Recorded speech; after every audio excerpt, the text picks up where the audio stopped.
Alright, so today's been a fairly productive day. I hauled off the Toyota Camry, one of the junkers out there, and then I loaded up the Expedition, and I'll probably take it tomorrow. I also changed the clutch set from the 1J over to the 2J.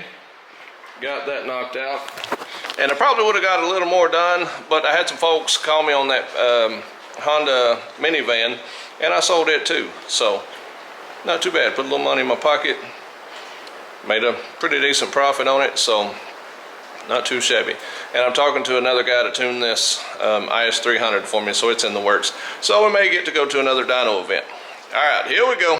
Alright, so we don't have our 2JZ harness quite yet. So we're actually going to still continue to change some parts over from the 1J over to our 2J.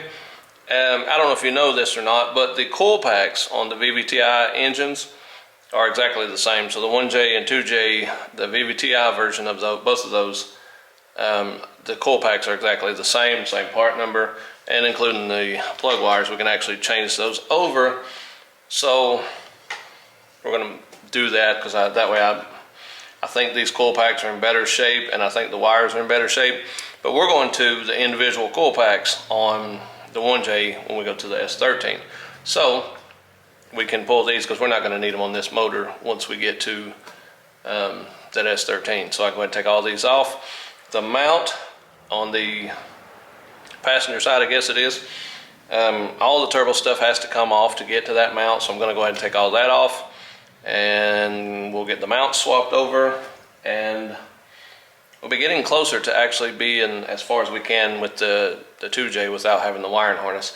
So we'll work on getting that stuff done today and see if we can get that far along, because this turbo, there's a lot to it to get this thing off. So we'll go ahead and get started on that and see what we can get done with it. All right, here we go.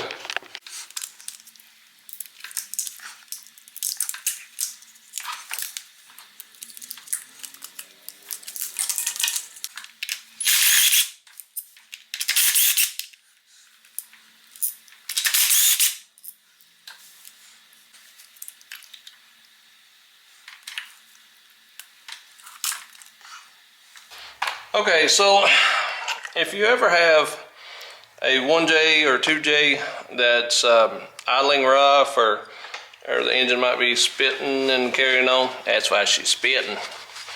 If it's got oil, that could be from the valve covers leaking down in there. If you've got oil down inside these, that can cause you to have a miss, spitting, sputtering kind of things going on. So you want to try to clean these out. You can get some kind of brake clean or something and spray in these. It's not going to hurt anything. Just don't have any kind of power, like, don't have them plugged up, or with the plug and any kind of voltage to them. Clean them out, let them dry. Just spray inside here. You can actually take these pieces off. These will pull off, and clean those and let them dry, and that will get the oil out of them, and that way you can make sure there's not any oil or anything to cause that miss. So make sure you do that on these. And they're pretty simple. If you pull the coil pack, the one on the back, so the one on the back, the plug goes to the front. The one on the front, the plug goes to the second spot. And the one in the middle, they both go together. So the coil goes on one and the plug goes on the other. So the end ones are crisscross, and then the middle one goes back to its same little location here, right in the middle. And there's oil and stuff in this one too. So this thing could have possibly had a miss to it had we continued on and ran it as it was. It looks like it, though, it's contained mainly to the outside rim of these on both of them. It doesn't look like it was actually down in where the spark plug or any of that lives. Same on this.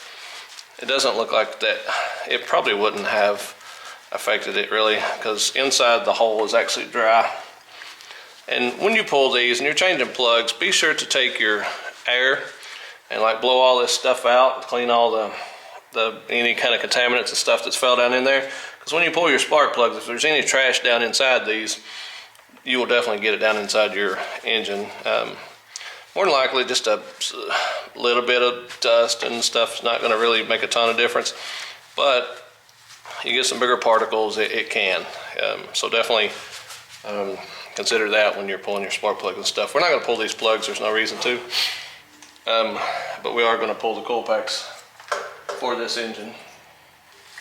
I'm going to leave the screws on this motor just in case we need them for anything. I do have all the correct bolts on that other engine, so we don't need them on that one, but we might. But I have them if we need them. So I will put these back, and we do need to get some good valve cover gaskets for these. Once we go back in, we need to do the cam seals and valve cover gaskets and stuff when we change all this one. So that's something we'll need for the 2J or the 1JZ VVTi. So now we'll go ahead and concentrate on pulling the turbo off. I don't have any spark plugs to change for that on this one just yet, so I'm going to wait. So we will go ahead and start pulling the turbo off of this thing and get these mounts swapped over. All right, here we go. All right, so it's hard to remember how all this come apart. I took it off once before to put this mount on, and that's crazy that you have to take this off to get to the mount underneath it. Let me try to remember here. You'll work with me and let me thumb through this a minute. It's the wrong size. I gotta figure out the sizes and stuff. I think the top to this is the bolts for the heat shield are under this, so I think we have to take off this part first, which has these water lines attached to them. So that will be these.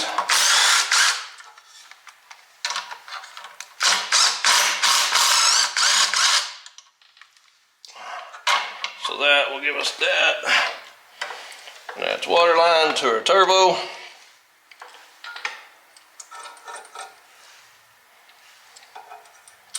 And I always try to put everything back where it lives bolt wise, that way I don't have to hunt bolts or use the wrong ones. I try to do that as I'm going. So this will be to the water neck, and that will go to the water pump directly. And so that's your cooling, your water cooling for your turbo, your stock turbo. So I don't think we have to take these off. Yeah, we will, because this, we'll have to get, all right, so this part right here, coming this way, this part will come off if we can get to the bolts. Now we're on it. Okay. Now, I do see that there's a couple of vacuums that are connected. That goes to that. That will not come off with that. So that has to be removed. Come time to do some stuff with this engine, I may go ahead and might get an aftermarket turbo manifold or something. I really don't know yet. I don't know where this engine will end up or what will become of this engine. I really haven't got that far along. I've been working on the chassis of the S13 and do the math on what these motors run for. Look up a 1JZ GTE VVTi. If you're into this, you probably know what that's worth. And if you're not into this, just to give an example of what I've got in this motor, a 1JZ GTE VVTi. And that will give you more of an understanding of what this engine's all about. And why I'm putting it in my S13. Instead of a stock 2JZ GE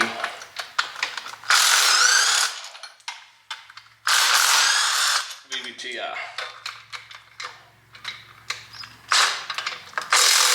Okay, so we will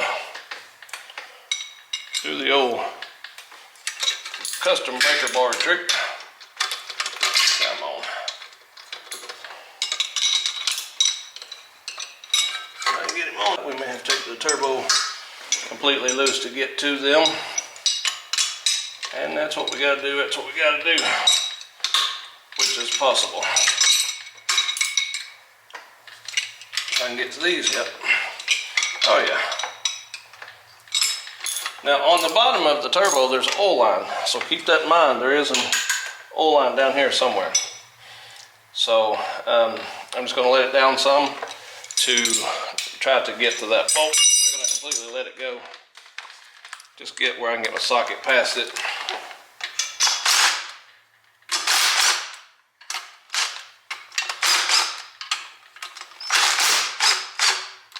That may do it.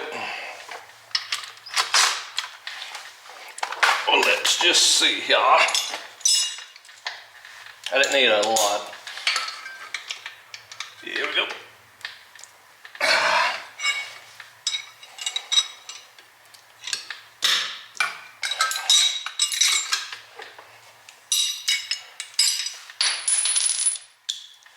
And sometimes I use these breaker bars not as leverage, but to just keep from busting my knuckles.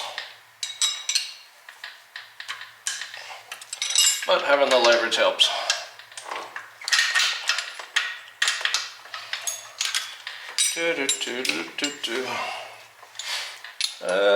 One or two more and we should have it.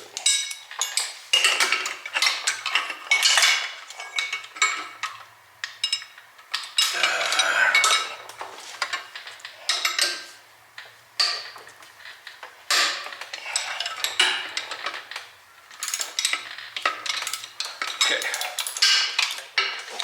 one more, I think, to get all the bolts loose. Yep, one more.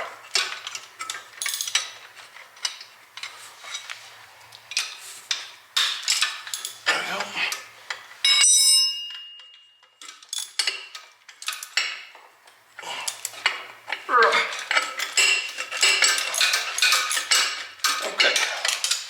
Now, got to figure out how the oil line is connected, which looks just like a pinch clamp down on the bottom. Now,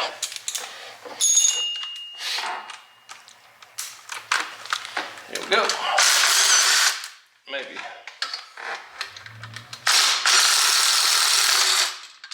Alright, so some of these can be a pain to take off, so I'm going to leave one that's easy to get to. So that way it doesn't just drop on me and that crazy. I'll leave one that's super accessible. And the bottom ones that look like they're all bolts.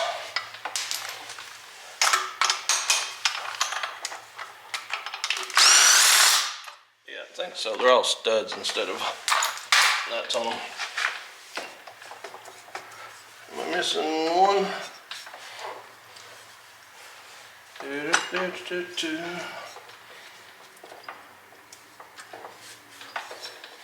Yeah, there's one right there. If we can get into him. There we go. Alright, everything's good, so now we can take the one off that we left. We're going to have this pinch clamp down here. The only thing holding us, I'm lying to you, there is a oil supply, a hard line right here, which we may have been on pieces. We will see.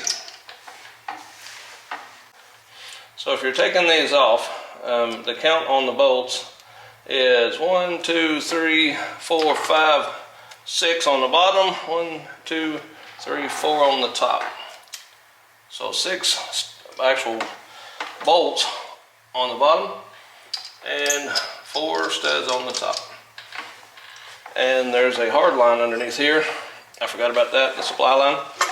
So we will have to unbolt that guy as well. And I think it's like a 17 maybe. And that is 19. So that's a 19. See if we can get our breaker bar in here. There we go. It does kind of want to be a pain because the water neck's in the way. You may have to pull the water neck off to get to it. Especially the further it comes out, the more the pain it is right here, hitting everything. Probably have some oil leak, which is to be expected on this. There we go.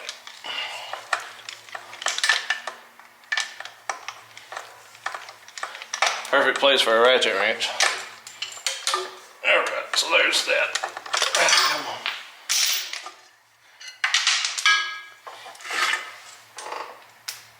So this will be what you call it, a banjo bolt. So it'll have a hole in it for the oil to go through. 2 washers, copper washers. You can put them back in the hole. It will still probably leak. The reason I say put it back in the hole is so you don't lose it. If you end up, once you put your new turbo setup, depending on how you go in with it, you'll probably have just a straight in fitting, not a banjo style. And your oil return is down here. That pinch clamp, move it over somewhere. I know it's dark.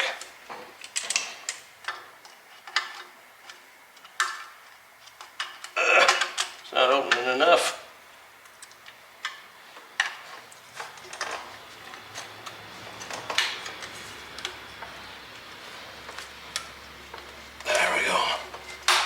There's an actual tool for these pinch clamps. And so that's the turbo taken off. I had to do that just to get the mount off of it to change it.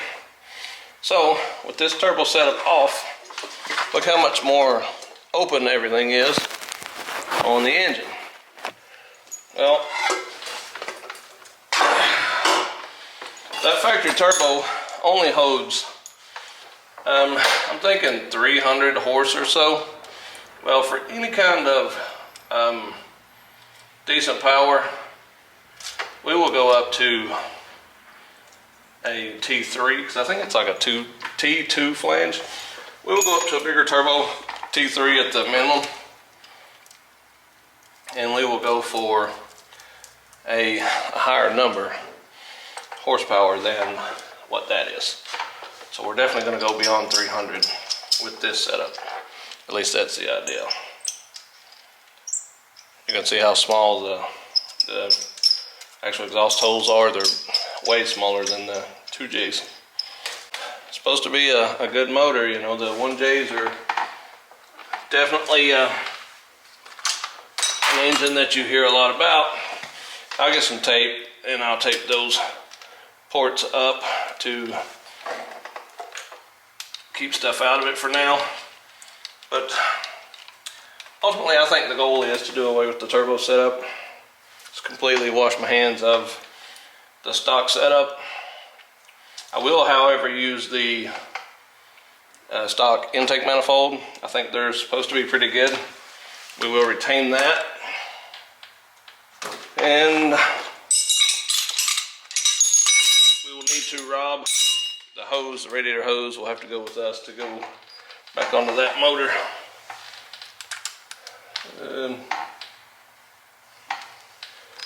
Yeah, so to take the mounts off now, we got to rob these to put on the 2J.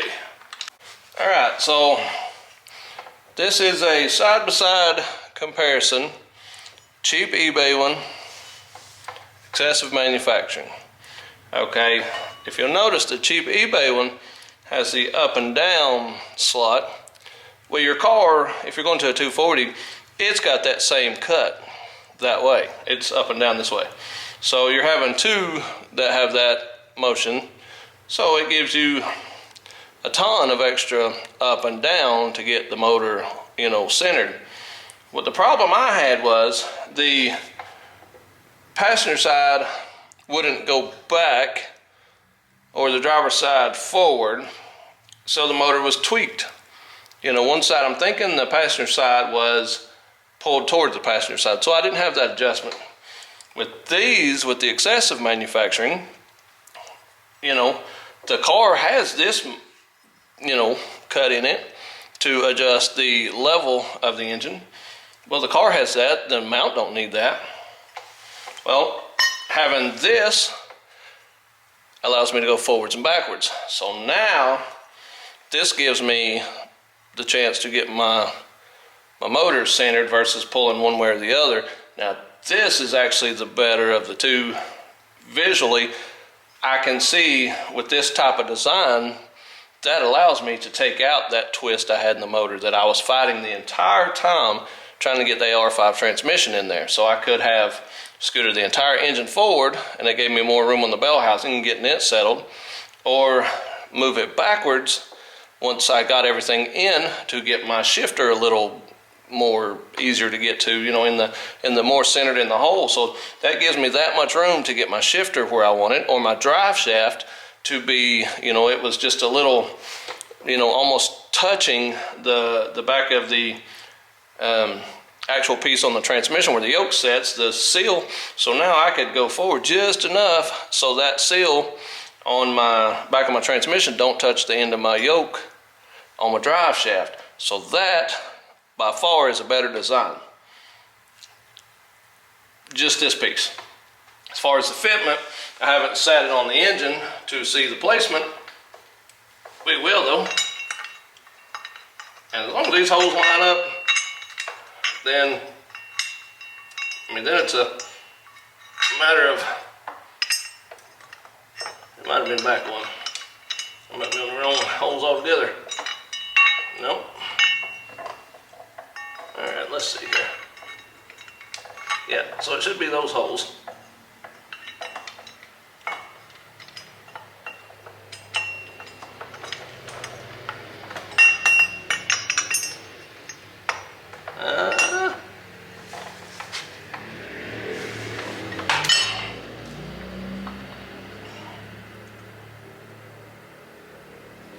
Maybe that's a little shy of where I need it to be.